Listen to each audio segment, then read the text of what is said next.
Hello, I'm Dave Peach, and this is the Crawfordsville Peachcast, sponsored by Tri-County Bank, your community bank since 1892. See them in person or at tricountybank.net. Tri-County Bank, member FDIC, and equal housing lender.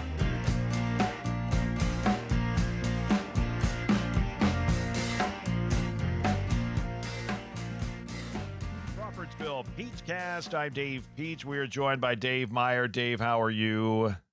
I am fantabulous, Dr. Peach. So glad to be back. We are back after we took some time off. People have been listening to the podcast because we recorded them, prior to their, you only get one drop a week.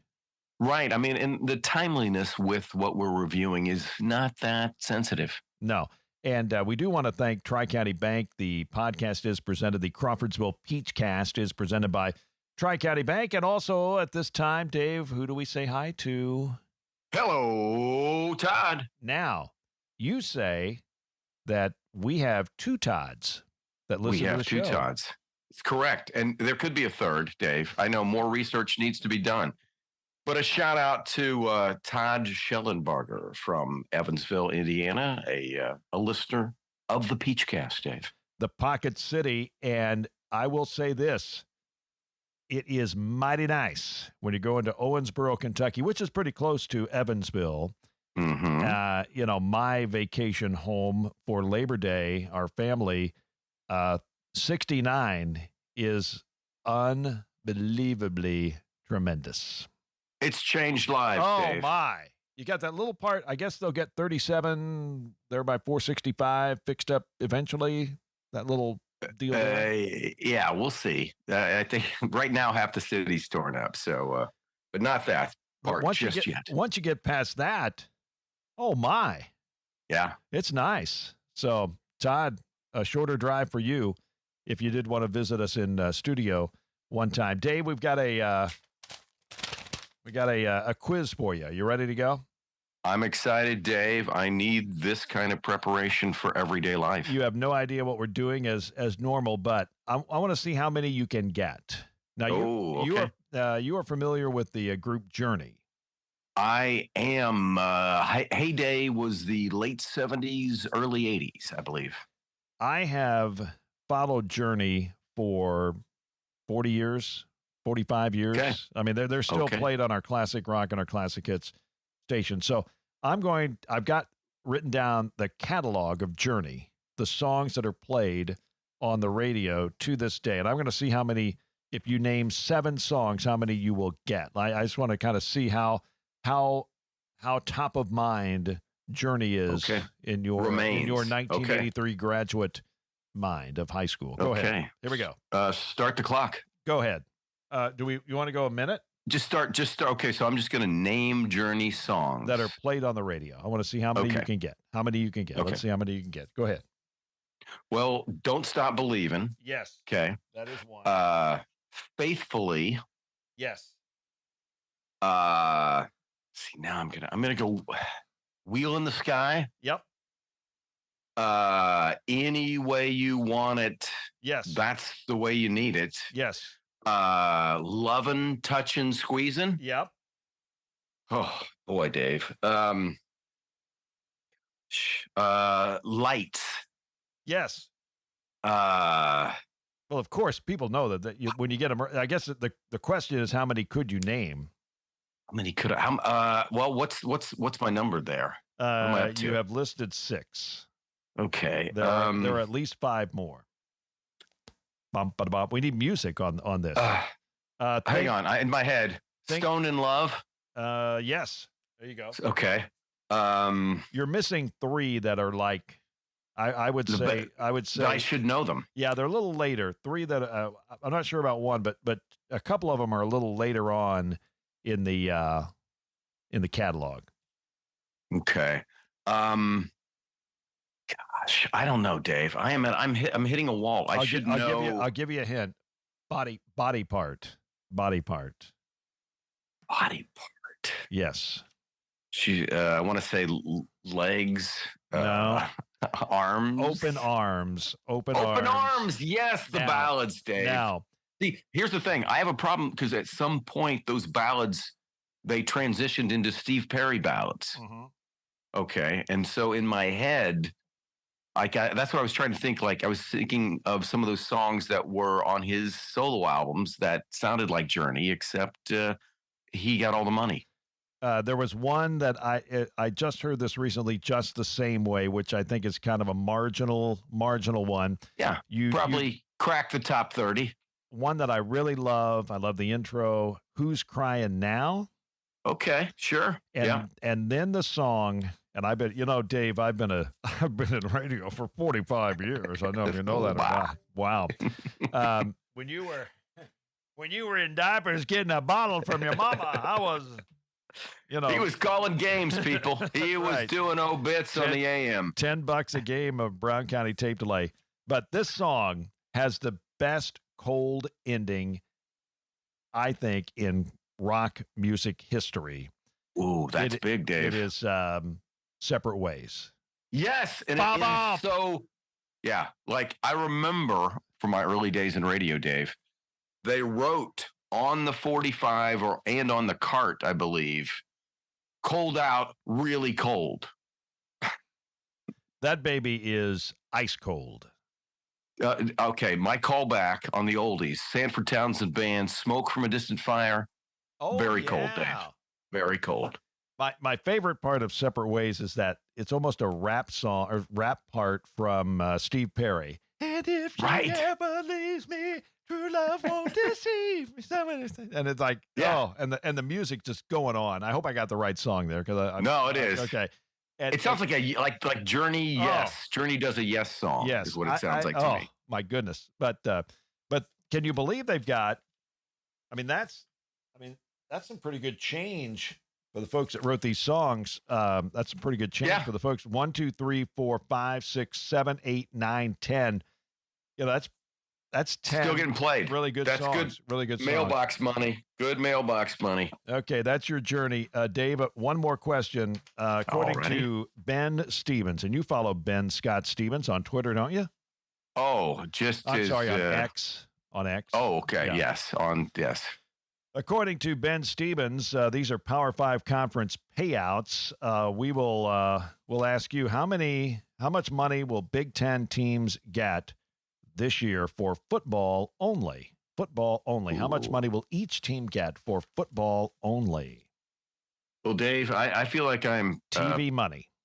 Playing the Price is Right under anesthesia as far as my frame of reference for this guess, because I don't know. So I am going to say, I'm just going to guess.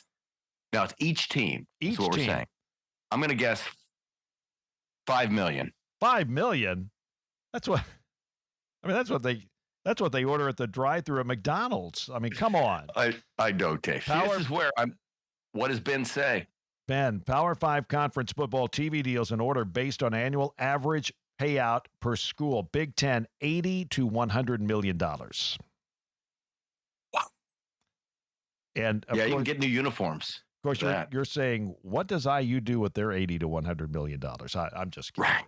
Actually, I'm not kidding. Well, we're going to see. SEC gets $70 million. And you go down, Big 12 gets $31 million, ACC $30 million. Wake Forest thanks you for your support. Yes, they do. And the Pac-12, $20 million.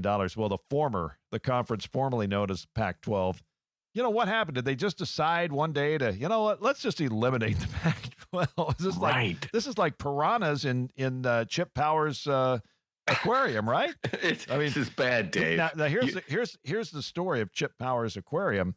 He had 2 piranhas. And he came back after spring break, and there was 1.5 piranhas.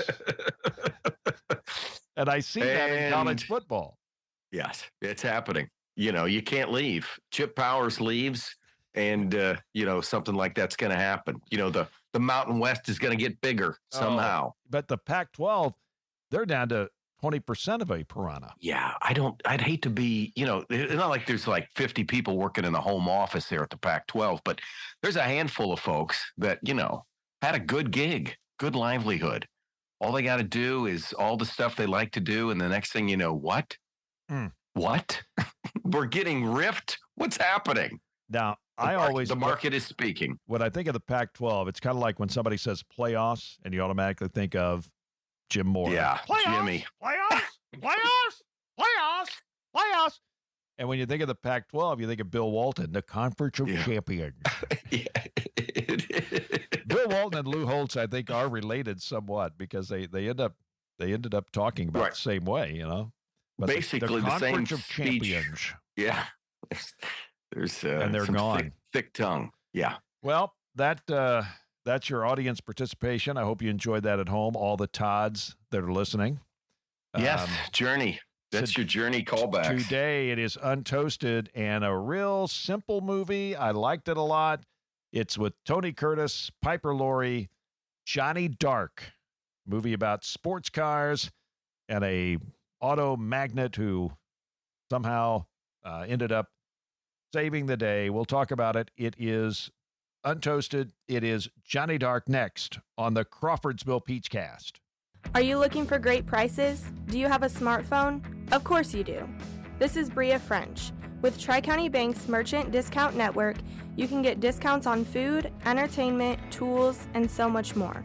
All you need is a smartphone and your TCB Smart Rewards checking account. Cost savings are only a click away. Terms and conditions may apply. Tri-County Bank, member FDIC, and equal housing lender. Back here on the Crawfordsville Peachcast, Untoasted with my good friend Dave Meyer. And we go back to 1954, a movie called Johnny Dark, starring Tony Curtis, Piper Laurie, and the professor from Gilligan's Island. Yeah, and Scatman Carruthers he didn't speak, Dave, but he had lots of hair and he played the piano. Nobody knows your name, unlike the people at Cheers, when I just wrote down the professor from Gilligan's Island, and I did not bother to look up his name. What is his name? It's Russell Johnson, Dave. I shouldn't know that. Okay, I should not. Is that cruel? I mean, no, because we could just say from now on. We don't have to use Russell's name. We'll just say the professor fired Duke at some point. I mean, and right? And at one point in the Gilligan's Island show, there's 7 people on the show, and they name the people, and they're like, and the rest. There's only 2 left. Yeah, and then there was some sort of protest, and they changed the intro.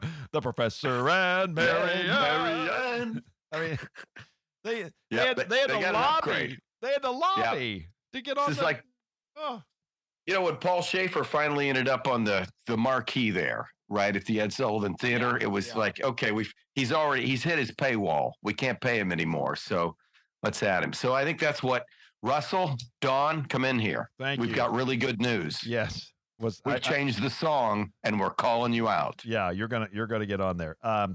So Johnny Dark, Duke Benson, Miss Kent, a.k.a. Liz Fielding, Fast Drivers, Fielding Motors. You had Mr. Fielding. You had Mr. Scott. You had the secretary, who I thought was at one point married to Mr. Fielding, but apparently she just dated Mr. Scott. Did you follow that at all? The secretary? Smitty, right? Smitty. Scotty. I call him, Scotty. Smitty. Was there was it Smitty? Was there a Smitty? Okay. Maybe Smitty was anyway. The engineer guy who was their boss, who was on their side. Okay, but how should we start, Dave? Well, let's start with this movie and Tony Curtis and how it was, I guess, maybe at the beginning of the sports car era.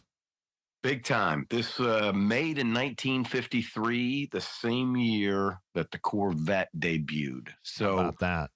When this, that's why. I mean, the Mr. Fielding character seems like an overblown kind of characterization, but in reality, it's probably closer to what a lot of people believed, because sports cars were, dangerous and radical, and and that was portrayed in this deal. But clearly, this was part of the deal. I mean, I don't know. I was thinking when I was watching it, a lot of point of view stuff, which maybe you hadn't seen a ton of that in movies before this. You talking about the in-car camera? Yes, Dave. They're mounting something on the top of the fiberglass of the car, and I'm getting dizzy. watching. Well, Dave, no, you go ahead. You go ahead. I was going to say, so the synopsis of this is, and first of all, I guess it was his Christian name, Dark, Johnny Dark. It sounds like a made up name, but it was really Johnny Dark designs a radical new car, right? And he and Duke work for Fielding, who make big, safe cars for a family of 6, right? That's their thing. And so, and then the love interest is, we don't know at first, she is secretly the granddaughter of the owner, Mr. Fielding. But she has been placed in the design department by Smitty or Scotty, who either is secretly a girlfriend or married with Mr. Fielding's secretary. So there's like basically about 5 characters in the whole movie, plus the professor and Scatman on the piano. But, you know, basically the whole deal is he sets up Johnny to make this car and then never had any intent of having him race it. Johnny steals it. Hijinks ensue, and in the end, everybody's happy. It was Tony Curtis, and you know, Tony Curtis, I have to say, was one of those stars that I knew who he was, but I don't know if I watched a ton of his movies. He was in that movie with Marilyn Monroe. What was that movie called? Some Like It High. Yeah, with Jack Lemmon. And The Great Race. The Great Race, I think The Defiant Ones was a big one with Sidney Poitier. But I too, I did not grow up on a diet of, I knew Tony Curtis more through the Flintstones, Dave. Stoney. He was Stoney Curtis. And some of this is echoed in the movie when he, played Goggles Paisano in the Flintstones and was in the Indianapolis 500. Dave, further research, it was Paul Kelly as William H. Scotty Scott. Ah, of course. Scotty Scott. I should have known. Well, something happened along the way. There was a test drive, and it did not go well. The professor, I believe, was there. I believe Russell Johnson was there on the test drive. What? Yeah, Russell doesn't like Duke. He just doesn't like the cut of his jib. I don't know, Dave. Duke got fired. Johnny and Liz walk out. Scatman plays again, and they are really, I guess at one point, they are not allowed to make the sports car anymore because Mr. Fielding has put his foot down. He has put his foot down, Dave, and so they steal the car. Basically, then Scotty kind of bought him some time because he told like the security guard that they moved the car. So they had a little time. And so they painted it, Dave, because that's how you get away with this stuff. You know, you paint it red and put a different number on it. And then they get it in the race. But Dave, they've got to go up against Duke. Now first though, David, let's backtrack a little bit. Race number 1. Oh, Duke the first race crashed going too fast or equipment failure, and there was a little scene there where Duke gets punched by Johnny. Yes, there's a loving rivalry is inherent in their relationship. So Duke and Johnny part ways before the big race, and of course, with Duke's auto racing prowess, he gets a prime spot in the big race. He actually probably is on what we would call today Team Penske or something like that. Yeah, he would be. He was in the Thunderbird, right? And this was a border-to-border race, 3 days, 2,200 miles from like the Canadian border to the Mexican border. And the first leg of this takes him to Reno, Dave. And it was Canada to Reno or Mexico to Reno? Well, it was the whole race was Canada to Mexico, but yes. They stopped in Reno and then they stopped in Vegas was the second stop. But KTJT Reno was covering the action. If you remember, a lot of goggles in this movie, a lot of people wearing goggles. the guy at one point, remember this? He's in the helicopter wearing the goggles, okay, holding, the stick mic. And then it's like, oh my, they're going to go too fast from Reno to Las Vegas. We're switching to the plane. So we cut to him again wearing these goggles. I don't know how they're going to help him in the plane necessarily, but that was some good radio coverage, Dave. Definitely. So, I mean, and you figure, what kind of money are they making off the constant coverage of this race to be able to afford airplanes and helicopters to cover the race? They were obviously making some coin on this baby. Something was happening. And it was the Idaho special. Well, we've got, how does it get interesting? You got old fuddy-duddy Mr. Fielding, okay, and he says he's going to bet 10 grand, which I'm assuming at this time it's a lot of money to me, Dave, today. So it was quite a bit of money for Mr. Fielding and Scotty, okay? And Scotty was cantankerous about it, but that was the bet, okay? And so that's on the line. And when they get to Vegas, Johnny's car is dying, right? Starts to die. There's oil leaking from the block or something mechanical like that. And they're done. They actually have to push the car, much like Ralph De Palma did in the 1912 race, Dave. They have to push the car into Vegas, and they feel like it's over. But again, this is where radio plays a very key point. While Scotty and Mr. Fielding are listening to the race and basically saying, well, it's over, the guy on the radio goes, well, the Idaho special from Fielding Motors clearly didn't, support their car in a, way that they could finish the race. So now Mr. Fielding's ego gets involved, and lo and behold, Dave, I guess they flew an engine down there, and Scotty showed up, and guys with Fielding one-piece uniforms showed up, and the next thing you know, Johnny's back in the race.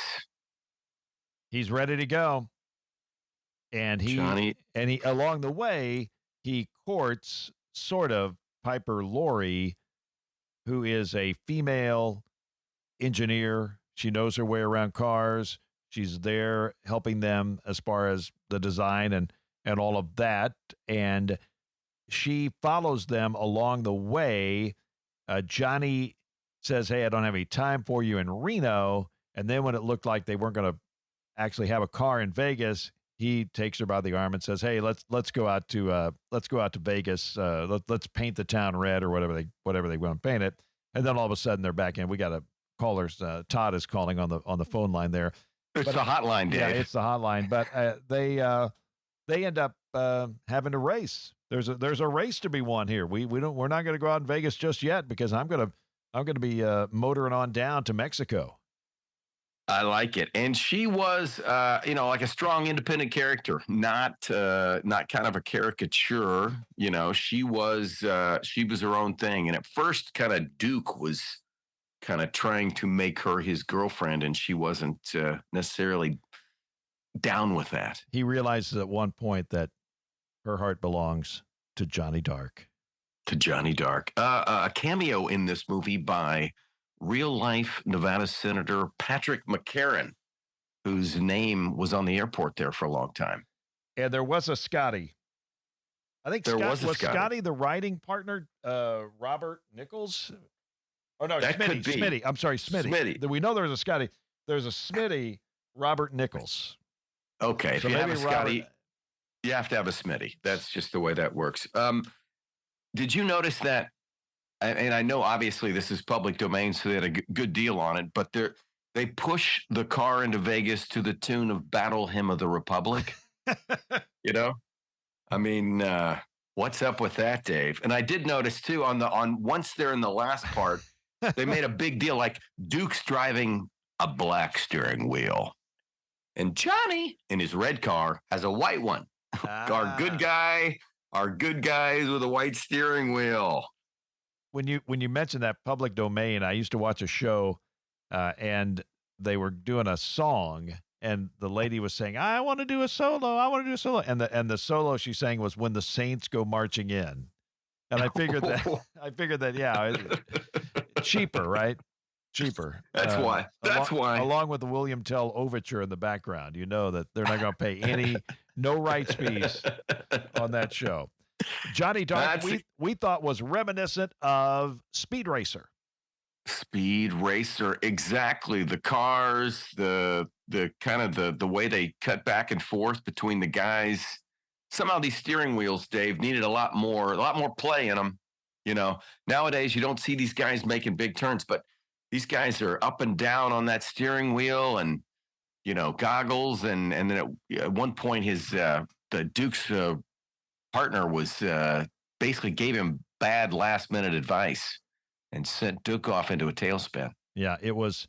We won't tell you the whole ending, but it was. I guess it was before Speed Racer, so maybe it was a precursor to Speed Racer. You're the wordsmith. You can put that all together. I loved Johnny Dark because it was simple. I could sit down and enjoy it. It was somewhat predictable, but and a young Piper Laurie before she started with Sissy Spacek in Carrie and got really kind of a little bit out there. Well, this movie is well known in circles because it was like the first of the sports car movies to some degree. And these cars were experimental that were in it. So a lot of people that were involved in were part of, making these. There were the cars that were in there, the Wooddill Wildfire, Glasspar G2, the Victress S1A, a Lancer, and a Grantham Stardust. And those mean nothing to me, but apparently they are well known to early sports car enthusiasts. And fast forward to 2023, I think the sports car has gone the way of the dinosaur as far as Detroit, and it's all about what is it now, about Tesla, that kind of thing? Yeah, obviously non-carbon based motors are what everybody is investing in, but there will always be, there's going to be electric sports cars. There's always going to be a market for cars that go fast and look cool. And this is this had the simplicity of this because it had a generational tug to it, right? And it had people that you kind of wanted to root for, and it had some exciting twists and turns to get there. So it's a very direct plot, but it's fun. It's fun, and it kind of takes you back to a different era of filmmaking. This is like, if you look at the some of the promotional, it was like, this is in Technicolor. It's a big deal. So and Tony Curtis is probably at the height of like Brad Pitt in one of his early movies. It was he had that kind of sex appeal. Johnny Dark, 1954, Untoasted. We are back to wrap up the Crawfordsville Peachcast after this. Central Indiana Rubber Products provides the power for you. Central Indiana Rubber Products, or CIR, keeps farm equipment and local manufacturing processes running with gaskets, belts, seals, and O-rings, among a variety of other products and services. Employee-owned and always customer-focused. Central Indiana Rubber Products, 989 West, 83 North, Crawfordsville, and at indianarubber.com. Central Indiana Rubber Products, or CIR, power for you.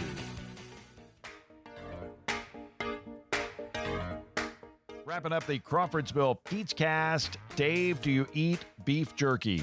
Dave, as an American, I have been aware of beef jerky for most of my life. And there was a time period when I enjoyed it almost every day. Now, not so much. Well, I tear into some beef jerky. I think it's better than chips. Mm-hmm. Maybe I'm wrong, but good protein, not as much calories, I'm sure. But I'm always worried about, and they call it, that little packet that they got at the bottom of the beef jerky bag? I have not studied the packaging, and this is probably out of denial. I'm holding one right now in my hands. and it is an oxygen absorber. Okay, that's not something you see in all packages. Now, on the package, and I always worry about biting into my beef jerky and then looking in the bottom of the bag and seeing like half of one of these things and realize that the other half is down the gullet, as they say. You have consumed it, Dave, and an air pocket may have gone with it. So quick Google search. What happens if I eat half of the oxygen absorber in my beef jerky? And then there's 5,000 ways to deal with it. I think you're happy if it's mild bloating at that point. What happens? I mean, what is in there absorbing the oxygen? But maybe it's salt. Is it salt? It's got to be, because that's why I love it, Dave. Lots of salt. I would not open this. I'm holding it in my hands right now. I would not open this, or would I pull off the tag on the mattress that says "Do not remove"? I wouldn't do either of those things. You're an obedient soul with an oblique sense of humor. And I did not chop my Stretch Armstrong up to see what was inside that. I didn't do that either. But what I am struck, I was always curious. What I am struck by this packet, which I think is clearly, I know that they got to put it on there, but I'm pretty sure that 99.99% of the people would know not to eat this thing. Would you go there? Yes. Okay. I mean, yes. Beef jerky, good for eating. The little packet down in the bottom, probably not good. But thankfully, they do put "do not eat," and then they put a fork and a knife in a circle with a big old cross out through it. Okay. So So the international not good for the tummy. Well, but wait, there's more. On the you've got nicht schlucken, which I assume would be don't eat in German. Yes. Yeah. Then no coma, which looks like it'd be French maybe. Okay. Then no coma, NOCOMA, which doesn't have any sort of thing on the top. I would assume that would be don't eat in Spanish. It could be. I'm wondering how much beef jerky gets.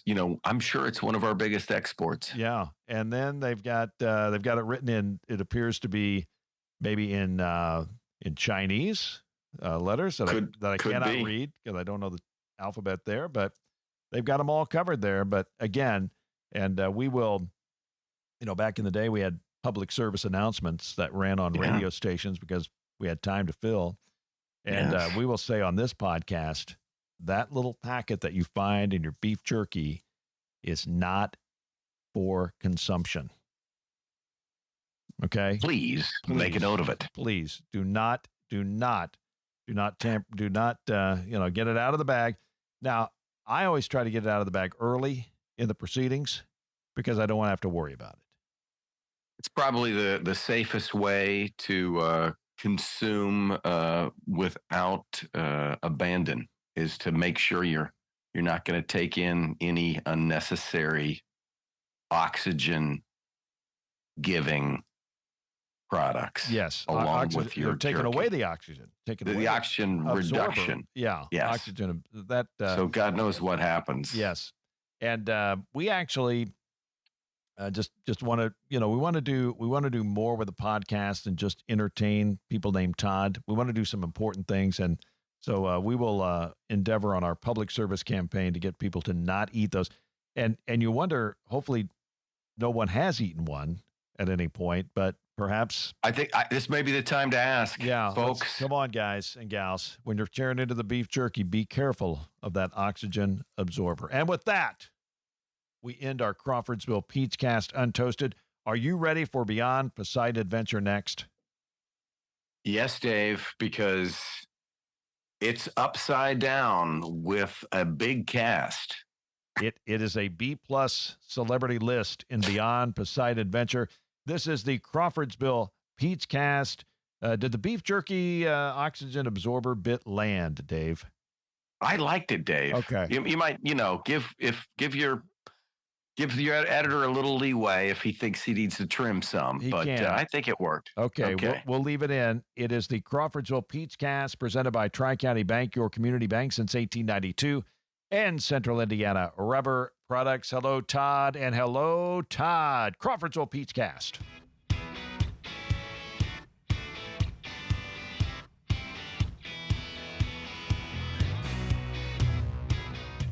Thanks for listening to the Crawfordsville Peachcast, sponsored by Tri-County Bank, your community bank since 1892. Tri-County Bank, member FDIC, and equal housing lender. I'm Dave Peach. Join us every Thursday for a new episode on Apple or Spotify. Please like, subscribe, and download the Crawfordsville Peachcast. This podcast was produced and edited by Up There Media and is a presentation of Fork Broadcasting Digital.